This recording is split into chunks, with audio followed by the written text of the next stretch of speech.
I remember the exact moment my world shifted. I was standing in line at a grocery store in Ashbridge, holding a bottle of red wine and a small bag of pasta. Just a quiet Thursday night. I was planning dinner with my fiancé, Grace and Lorne. Nothing fancy, just comfort routine us. Then my phone buzzed. I expected a message asking about sauce or bread. Instead, I read 5 cold words: wedding's off, expect a call. I stood still, not a blink, not a sound. I typed back 3 words: as you wish. Then I walked out of the store, drove home in silence, and removed his name from the mortgage file on my laptop. The same file where we planned our life. He thought he ended something, but what he really did was give me permission to begin again. Have you ever had someone end everything without warning? Would you have begged or walked away like I did? Tell me in the comments. And if you've ever had to rebuild yourself from the ground up, subscribe to EN Reddit Story. This one's for you. My name is Sloan Marlowe. I'm 31 years old, a financial consultant living just outside Ashbridge, Washington. I'd always been the I've got it handled type, single by choice. Building my career living in a condo I'd paid off before 30. Stability mattered to me. Peace mattered. I wasn't searching for fireworks. I was just hoping for someone who felt like home. I met Grace and Lorne at a corporate summit in Portland. He made some offhand joke about the hotel coffee tasting worse than recycled printer ink. I laughed harder than I should have. I don't know why it wasn't that funny, but something about him disarmed me. His voice, his confidence, his ability to make even the quietest person feel seen. He was smart, driven, polished in that curated Instagram kind of way. But he was also warm, or so I thought. The kind of guy who'd bring your favorite snack when you had a hard day and send good morning texts even when he was swamped at work. We dated for a year. It felt steady, comfortable. The kind of love that didn't make me anxious. That's rare. The following fall, we moved in together.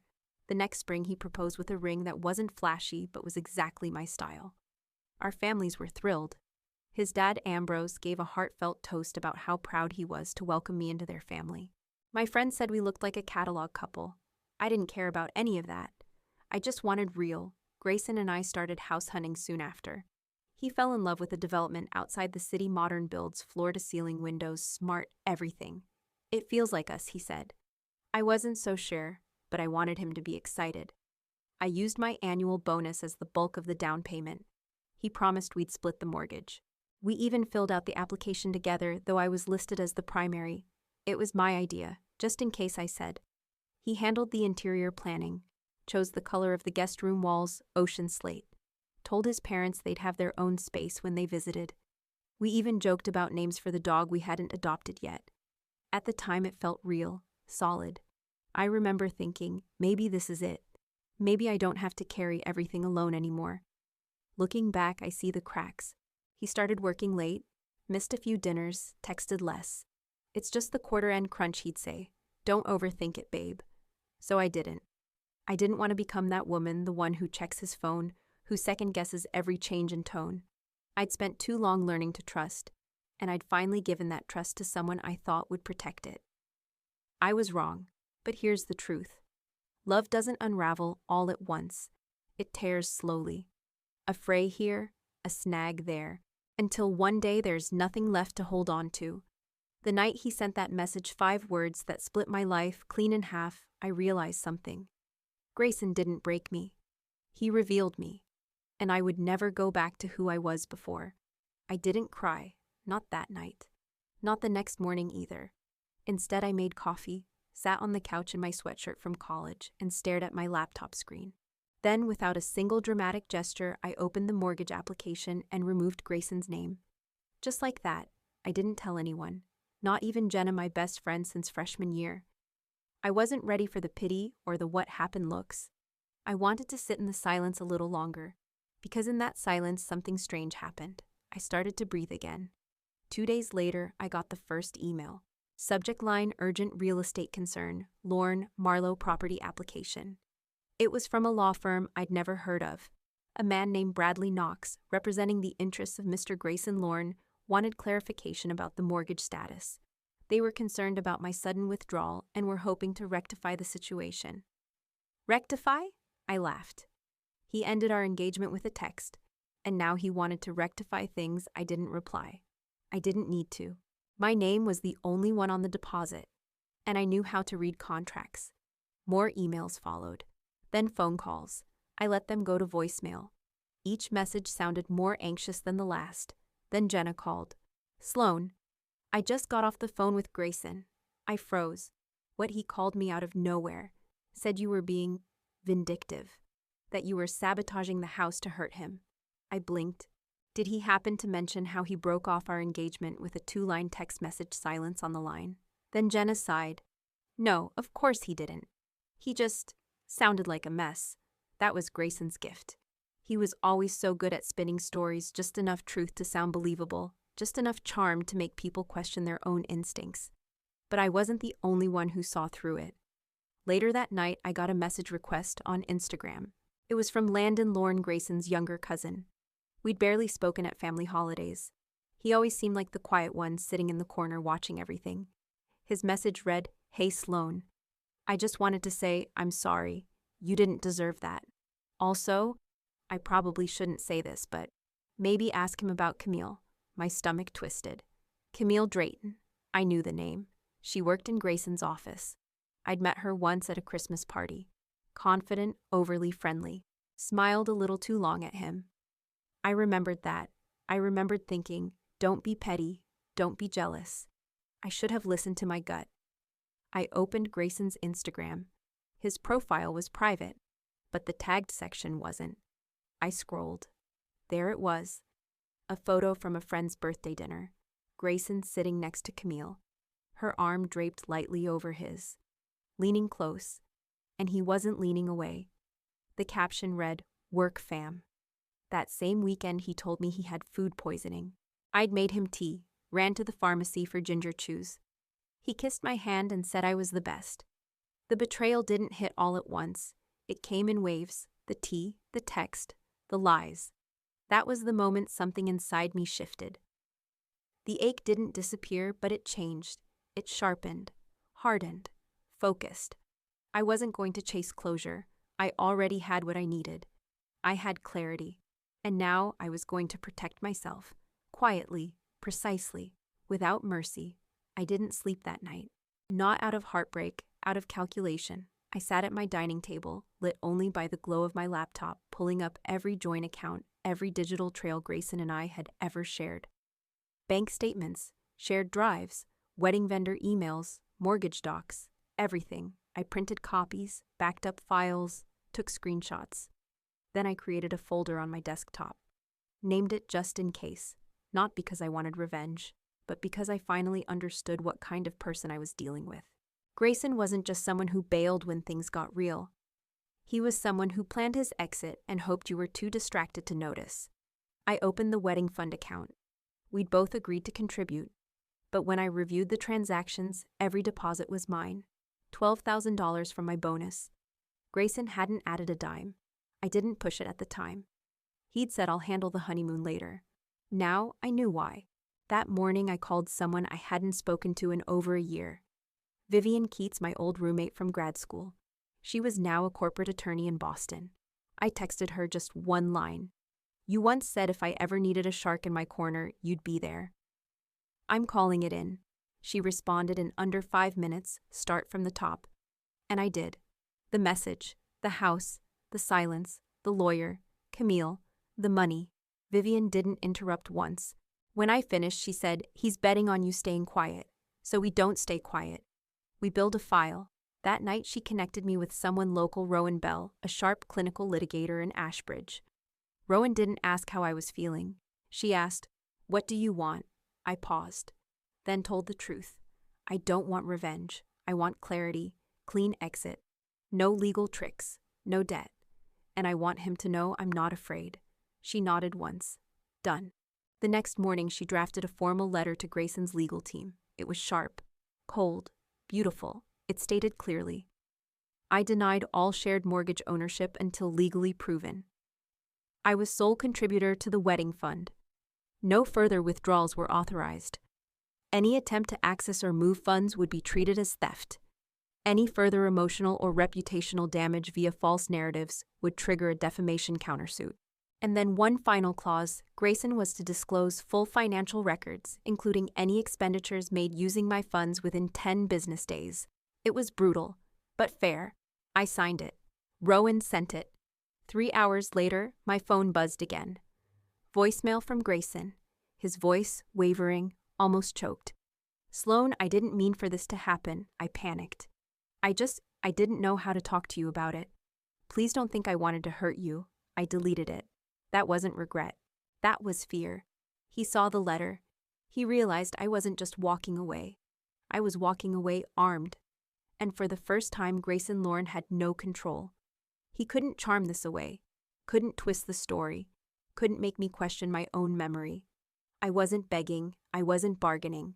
I was done. And I had only just begun. That weekend, Rowan and I met again, this time in person. She arrived at my apartment with a slim leather folder and an expression like she'd already won.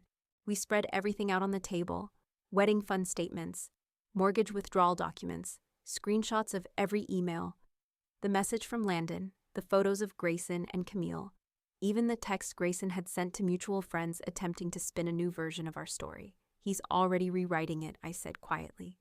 Rowan nodded, which means we stopped letting him be the only one holding the pen. We reviewed everything line by line. The wedding fund was simple. All $12,000 came from me. Not 1 cent from Grayson. And yet the day after I pulled his name from the mortgage application, he attempted a full transfer into an account solely under his name.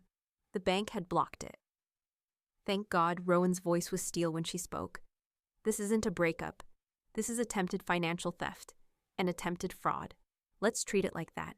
Then she leaned back and said the words I didn't realize I was waiting to hear. It's time to go on the offensive. She drafted a formal demand letter, not just to Bradley Knox, Grayson's lawyer, but to Grayson himself. It outlined my exclusive ownership of all funds contributed to the wedding account, his unauthorized attempt to seize those funds, the deliberate false narrative about a pregnancy he'd begun spreading among our friends, and the serious reputational harm caused by those lies. She also filed a formal request for a paternity clause, declaring that unless verified by legal testing, I denied all claims of pregnancy or parental responsibility. The legal language was cold and sharp, but for me it felt like armor. That same day, Grayson left 3 missed calls on my phone. I didn't answer. Instead, I forwarded the call log to Rowan. She called me back at 9:17 p.m. Bradley just reached out, she said. They're claiming emotional distress over your handling of the situation. I almost laughed. Tell him he should have sent flowers instead of a lawyer. Rowan didn't smile. She just said, we'll escalate. And we did. Rowan filed a court motion requesting a restraining order on financial interference, submitted screenshots of attempted transfers, and included a fraud alert to be attached to all future transactions involving joint accounts. At the same time, she began a paper trail linking Grayson's false claims to actual harm, spreading rumors about a fake pregnancy defamation, attempting to access funds under false pretenses, theft, falsifying documents, fraud. We weren't just responding. We were documenting. Then came the next blow, quiet but devastating. I received a direct call from the mortgage lender. They'd received a new signed document claiming I had voluntarily forfeited my rights to the home purchase. My heart stopped. I didn't sign anything, I said. They sent over the document. It looked like my signature, but it wasn't mine. It was forged, sloppy, just close enough to pass a quick glance, but not close enough for me. The bank flagged it immediately and launched a fraud investigation. They informed me they'd already reported the forgery to their internal legal department and possibly the local authorities. I sat back in my chair and stared at the screen. Grayson wasn't just trying to rewrite the story anymore. He was trying to erase me from it entirely. But what he didn't realize was that I'd already built the ending, and it didn't include him. That night, Rowan scheduled a meeting with the district attorney's office. Grayson Lorne had crossed the line from heartbreak into criminal liability. And I wasn't scared anymore. I was ready. Sunday morning, I woke up to 32 notifications, bank alerts, missed calls, email subject lines that made my stomach knot, suspicious activity detected, unauthorized transfer attempt flagged, and then ownership dispute escalation urgent. I didn't even finish brushing my teeth before calling the bank. Someone had just attempted again to move the full $12,000 wedding fund into a private checking account under Grayson's name. They froze the transaction instantly, but this time it wasn't just flagged, it was being escalated to their legal fraud division. While I was still on the phone, another email landed in my inbox. From Bradley Knox, again. He now claimed that Grayson had acted in good faith, believing the funds were partially his. He cited emotional strain and accused me of being deliberately obstructive. Then came the line that lit a fuse under my calm. Unless reasonable access is granted, my client will be forced to escalate this matter. I didn't even blink. I forwarded the email to Rowan. 5 minutes later, she called back, her voice sharp and measured. Do not respond. I've got this. That afternoon, she filed a formal motion with the court. A restraining order was issued preventing Grayson from making any further contact with financial institutions on my behalf. We also filed evidence of attempted wire fraud document forgery and falsified statements. And to top it off, a counterclaim. Any future attempt to remove money from our joint fund without my written consent would be treated as unlawful seizure subject to full restitution and penalties. Later that night, Grayson left another voicemail. His voice strained, almost pleading.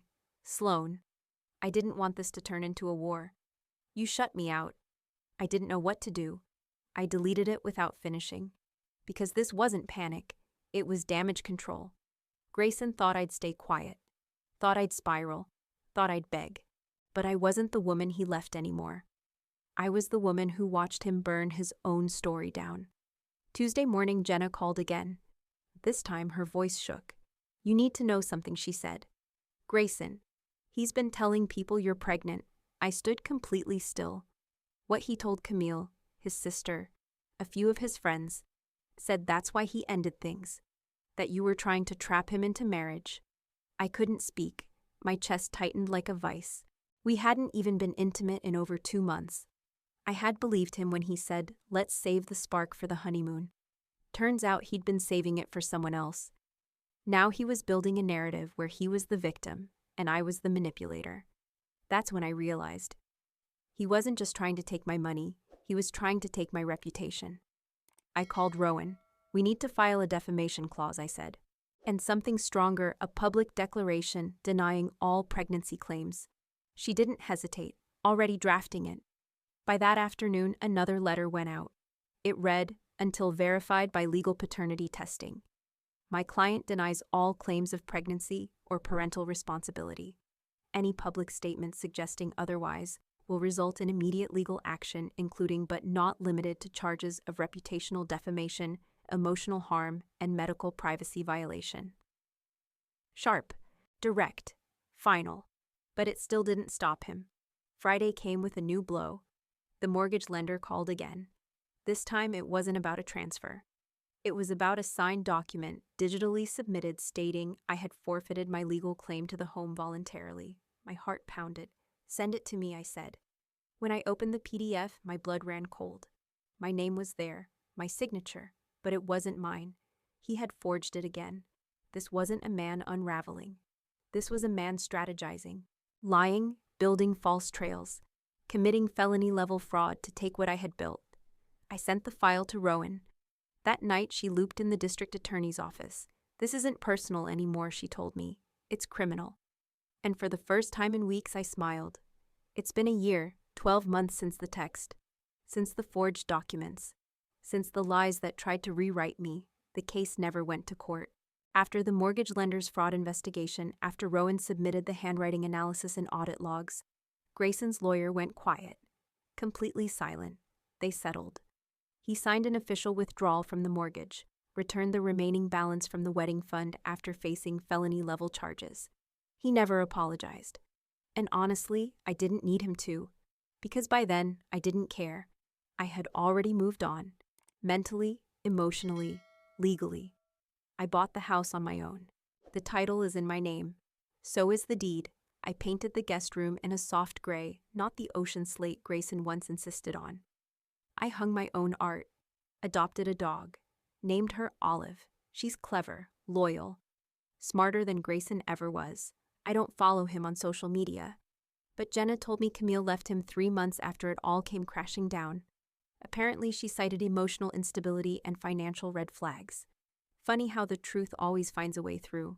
Grayson's name doesn't come up anymore, not in my conversations, not in my memories, not in my life. His father, Ambrose, did call me once, months after everything quieted. He said he was sorry, that he should have seen the pattern sooner. I told him thank you, I meant it. But I also told him this wasn't his to fix, because I had already fixed it. My life, my finances, my future. All of it without the man I once thought I couldn't live without. And now I don't feel bitter. I feel clean. Like someone took the chaos and filtered it down to truth. And what came out the other side was just me. Clearer, wiser. No longer waiting to be chosen. No longer afraid to start over. If you've made it this far, maybe you've been there too. Blindsided. Discarded like you didn't matter. Made to feel like you were the villain in someone else's story just because you chose to survive. But here's what I've learned. You don't need permission to rebuild. You don't need closure to move forward. And you don't owe anyone the soft version of your truth just to make them more comfortable. You get to walk away with your head held high. You get to heal loudly, quietly, privately, messily, any way you need to. Because the truth is, some people will leave you like you're nothing. But that doesn't mean they took anything real from you. They just reminded you what you were never supposed to give away in the first place. Your voice, your strength, your future. I have all three now, and I'm never giving them up again. What would you have done in my shoes? Would you have stayed silent or stood your ground? Tell me in the comments, and if you've ever come back stronger after someone tried to break you, you're not alone. You're exactly where you need to be. Subscribe to EN Reddit Story for more true tales where silence becomes power.